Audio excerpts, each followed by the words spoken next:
wanti isaan bohaarsitu jira osoo nashiidaa quraana yookaan yaa rabbi naa ibsi jedhe. Yaa rabbi naa ibsi jedheen daawwataan subhaanahu wa ta'aalaa billichi godheef jechuudha.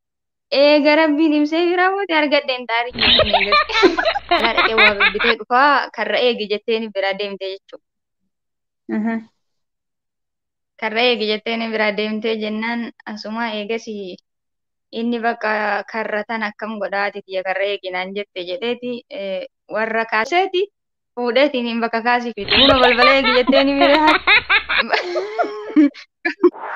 karra san fuudhee bakka kaasii fidee achitti taphata kaasii taphataa isi malaala. Hin taphataa isi malaala. Hin taphataa isi malaala. adda addatti yaannu mee waliifataanu wanama walittaanu yaa rabbi nu buusa obbolaa olamanu. بسم الله الحمد لله السلام عليكم ورحمة الله وبركاته كبجمتوتا في جالة تمتوتا هردفتوتا آمو فري فاميلي بقى جراتن بقى رب جراتي سيسا كان نسينجاي سنين جدا إيقا بليان كنا هرّا كيسوما عجائبا كيسوما اللي متين من إيسي لما فادا كيسوما ما هنك أبدو زيني تبقى دو فيسرا غافي في ديبي بريد وجينغو نجني أبديك أمنا قام في قلبين نفانا تراني سنين جدا زينو سلامة جدي وردفتوتا كنا Assalaamu alaikum warahmatullahi wabarakatuh. Kabajamtoota jaallatamtoota hordoftoota Aamuu Firii Faameelii hunda keessanuu baga rabbiin sa'aatii kanaan isin gahe isiniin jedha. Maashaallah tabaarakallah asumaan Aamuu Firii Faameelii weelkam isin jedha inshaallah. Ani yaaduuf. Bagana gaan eede atilleen bagana gaan dhufte siin jecha mee zayni gaafii babbareeddu daqiiqa muraasa keessatti gaafii babbareeddu wajjin goona. Obboleeyyan keenya kana mee wanti isaan hin bohaarsitu jira osoo nashiidaa quraana yookaan waan tokko baacoo yookaan hibboo illee ta'e osoo gaafitti achi hin ceene duratti waan tokko jedhi obboleeyyan kan kee bohaarsime. Okay inshaallah rakkoon qabu. Wanni nama bohaarsaa gaafa tokko namichi wahii beela haadha yaani waan qabu jechuudha hiyyeessaa. Wanni inni qabu karaa imala dheeraa deemaa jira. Wanni inni qabu daabboo takkitti bichaa qaba jechuudha. Bakka osuma imala deemu imala san daabboo san torbaan tokko muluu nyaatuuf deemataanii jira jechuudha. Aduun itti dhiitee itti dukkanaa'e jechuudha karaa. Karaa itti dukkanaa'ee jennaaniin kaawwamaa deemu daabboon sun jala bu'ee daabboon jala bu'ee jennaaniin bakka yaa rabbii kiyyoo waan nyaataa takkitti tana malee daabboo takkitti tana malee hin qabu.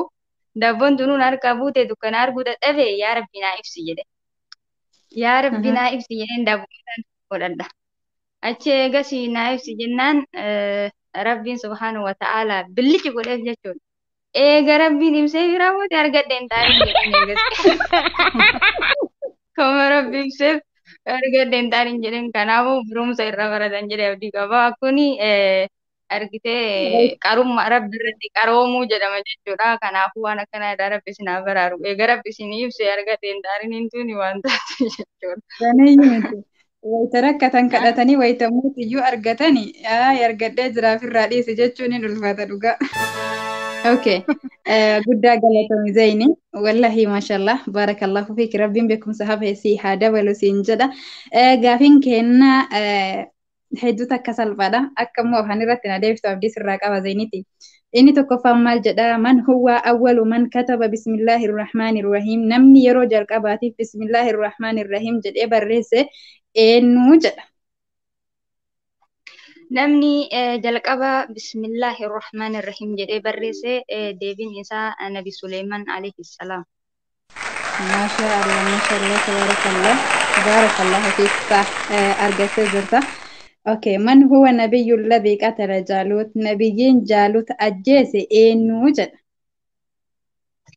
Nabiyyiin Jaalutiin ajjeese Nabi Daawud alayhi salaam.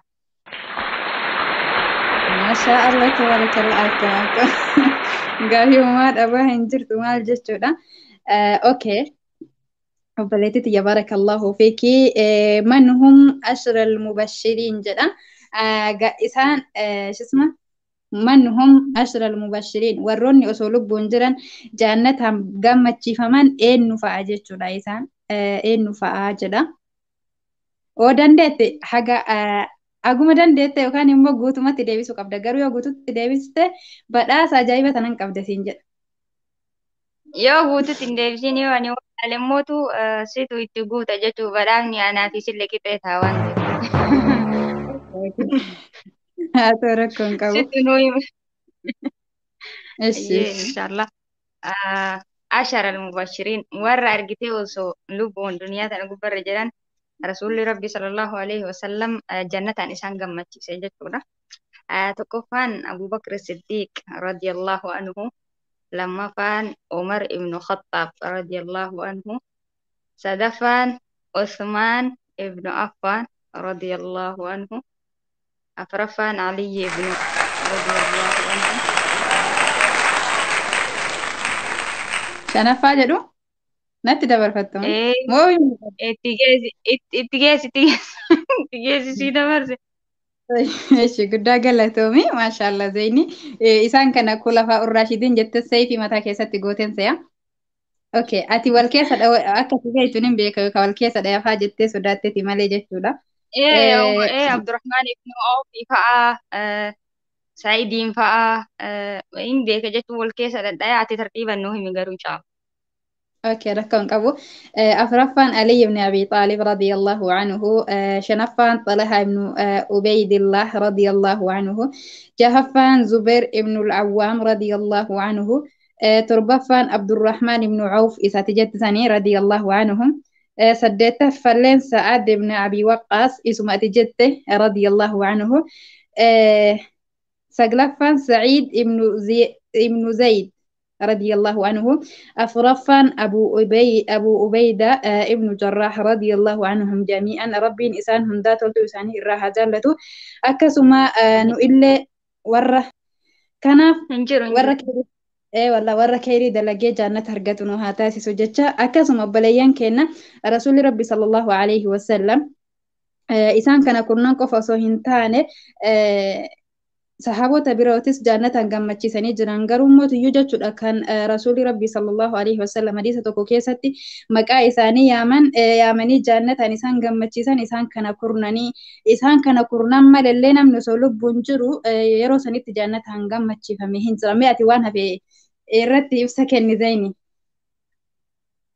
Sirriidha isaan qofa osoo hin ta'in ka sahaabonni hedduudha jechuudha garuu warra duniyaa tana gubbarratti itti himamedha malee. Sahaabonni baay'eedha jechuudha. Tokko lama miti. Garuu kurnan kun wanna adda baafame wanna argitee maqaan isaanii dhahamee itti himameefi malee sahaabonni hedduudha jechuudha. Inshaallah. Nullee inshaallah warra akkasii rabbi nu haa taasisu. Inshaallah bi'iznillah. طيب زيني قافت akkasii dabalu. Naam. Rasuulli rabbi sallallahu alaihi wasallam dhaloota isaanii irraa makkaan keessa waggaa meeqa jiraatan? Rasuulli rabbii sallallahu alaihi wasallam dhaloota isaanii irraa makkaan keessa waggaa 53 jiraatan jechuudha. sallallahu alaihi wasallam sallu ala nabiyyikum nabii keenya irratti salawaata buusan isin jedha. Tayyib takka dabaladhu yoo na hayyamte daqiiqaan dheeresinu jennee baay'ee takkan dheeresinu. Rakkoon dabaladhu inshaallah. Waan beeku okay waggaa 53 kana umrii isaanii waggaa 53 irra umrii isaanii waggaa meeqatti ergaman nabiyyii fi rasuulatanii jechuudha. Aywa erga waggaa 40 tahan ergaman jechuudha. Waggaa 40 eega tahan ergaman. Okay maashaallah barakallahu fiiki. Egaa gaafii fi deebiin kenna kana fakkaata baay'ees guddaa miti baay'ees dheeraa miti kabajamtoota fi jaallatamtoota obboleeyyan kenna jalqabatti qo'attu achiin tarre jalqabatti hordoftootatti achi hin tarre kabajamtuu jaallatamtuu hayyuu beeytuu nama Zeyni silaa namni hiriyyaa ofii nama jaallatan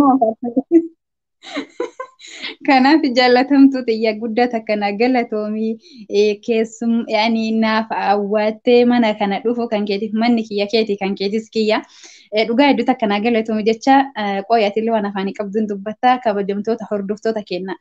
Nuti beekumsa jabaa hin qabnu beekumsa xixiqqoo qabnu tanarraa haga dandeenye wal yaadachiifna tan beeyne immoo isinirraa barannaa yoo isinitti tolee hojiin keenya isinitti tolee jedhe nu jajjabeessan isiniin jedha yalla waan dubbachuu waan afaanitti si qabeessan dubbadha. Jechi kiyya insha Allah namni hunduu jechuudha seenaa nabiyyi kennaa dhaamsa wayiiti jechuudha dhaamsa akka dhaamsa itti obboleewwan kennaaf hordoftoota keetiif jechuudha insha Allah. Kiyyaaf kelle Namni seenaa eeyyati insha Allah seenaa nabiyyi kennaa seenaa sahaabota seenaa ambiyoota barachuun irratti dirqama. Diin kenna kana jabeeffannu garuma dandeenyeen waanuma dandeenyuun insha Allah walii haa ibsinu jedhaani. Wallahi maashaallah tabaarakallah waan nu dhaggeeffataniif hedduu galatoomaa obboleettii teenna tanallee aamuu firii faameelii guddisaa jabeessaa sabiskiraab laayik godha jajjabeessaa isin jedha baarakallahu fiikum waan biraa qabdaati waan dubbattu. Wanni dubbadhu kana qofa miti kaanullee akkanatti as baanee kallattii laayivii dubbachuun tanuma waan ta'eef tanaanaaf isillee lapheen nu dhikkisa jirti waan ta'eef osoo sirraa tasan kun deemu. Kanaaf hordoftoota keenya jalqabarra kaastanii haga dhumaatitti waan nu wajji turtaniif hedduu takka galatooman isiniin jedha. Waan nama bohaarsoo ittiin nu dabali waan nama bohaarsoo ittiin nu dabali odoo nu beekesin Wanni nama bohaarsituun si bira jirti mee takkitti ittiin nu dabali. Waa takka uumama takka xiqqishuusi. ati homaan qabdu. Ani akkanatti naan dhuftuun beekta miriyaana. Ana osoo qabaadhe bar hagana sinceen koofii si dura fiigan beekta. Ta'ii bu'aan nama bohaarsu keessa ammallee jaartii wayii mucaa qabdi. Mucaa qabdi mucaa saniin bakka magaalaa dhaqee waa bibbitee dhufaa karra eegi jettee bira deemte jechuudha. Karra eegi jettee bira deemtee jennaan asuma eegasi inni bakka karra tan akkam godhaati tiyya karra eeginaan jette jedheeti warra kaasii taphatan kana hiriyoota ofii argee jechuu ilaala. Bakka kaasii taphatan. Kallaa kaasii taphatuudhaaf bakka hedduu hamilee guddaa qaba waan ta'eef akka uummatti kaasii tan taphadha jedhe bakka kaasii taphachuudhaaf balbalatti irraa buuseeti fuudheetiin bakka kaasii fide huna balbala eegi jettee ni miire karra san fuudhee bakka kaasii fide achitti taphaata kaasii taphataa isi malaala in taphataa isi malaala in taphataa isi malaala yoo eegasitti godhanoo attuun dhuftee uffata mara guurattee tarte mana keessa. Haatiin galtee naanaatiin iyyiti haati ta'in iyyiti jetteen hiriyoonni isaa warri kaasii taphatan sun yoo fiigee dhaqu ahaa haati tiyya wanna iyyituuf beekee balbala isiin eeginaan jette sana irraa buqqisee fide kanaaf iyyiti. Kanaaf iyyiti jedhee balbala itti fidu. Maaliif hin eeginaan? Maalarme balbala eeginaan jette wayii karra eeginaan jette malee waa mana eeginaan jette. Kunoo uffanni muluun guurame kunoo akkam godharee amma jettee yaa gowwaa jetteeni. Gowwaa akkasii rabbi nun taasisanii waa irraa baratanii jechuudha. Eka bar gowwarrallee waatu baratama qalbitarrallee waatu baratama dhugaa zayinii hedduu nama kolfisita guddaa takka galatoomii bashaasha namaa gabbaleen kiyya mana zayiniitu as jala kaa isinii kaaya zayiniin immoo tiyyuu nama hedduu bashaasha ani isinitti faarsuuf osoo hin taane akkuma argitan kana wallahi namu kennaa garaagaraa qaba jechuudha kennaa sii kenne kana rabbi sirraa hin fudhatini akkasuma namni waan diinii dubbatullee yeroo hunda waa'ee cinqii baqaa huma cinqii qofa haasayaa hin oolu jechuu yeroo takka yaani wal bobboo harsa miti zayini. Wallahi sirriidha. Akkasii Amantiin teenya bari yeroo hunda fuuluma guuraan hin jettu amantii teenya keessatti illee taphachuun ni jira. Waa hedduu jira jechaadha. Yeroo hunda alaa. Eka kanaafi waan akkana haga walaala kennatiif gaafiif deebii xixiqqoo gaggabaabaa barumsa irraa fudhatan akkasuma akka jisuma waa'ee boortii kaza. Inni kaati eegi jetteen balbaluma san see balbal tana fuudhee achi fiduu qaba jedhee deemee ni garuu isin ka itti yaadde mana keessa eegi jetteen balbala tana namni seenaa ni miire saniif balbala eegi jetteen garuu hundi huma karruma san qofa eegi jetteen see akkasii kanaaf waan akkana argattu siniin jedha narraa osoo hin taane zeen irraa kinoonna harkaayyuu badde gammachuu keessa. Akkasii galatooma isiniin jedhaa wanti dhaamatti yoo jiraatte yalla zeeni. Wallaahi wanti dhaamadhu obboleeyyan tiyya kabajamtoota fi jaallatamtoota hundi keessanuu baqa yuutuuba kana akka jajjabeessitanii akka daawwattanii yaada keessanii illee nu barreessitan yoo isin gammachiises yoo hin ta'in illee yoo waan gaarii hin ta'in illee waan akkana hin dubbatin hawwaa'uu hin jedhinaa jedhaati akka gorsaatti nu barreessaa yoo isin gammachiise immoo koommentii laayikii sabiskiraayib godha. Daawwadhaa nu guddisaa buletii ta'in tanallee guddisaa isiniin jedhaa yuutuun keellee ta'in tuub jedhaa inshaallah asumaan atiin haa taatu.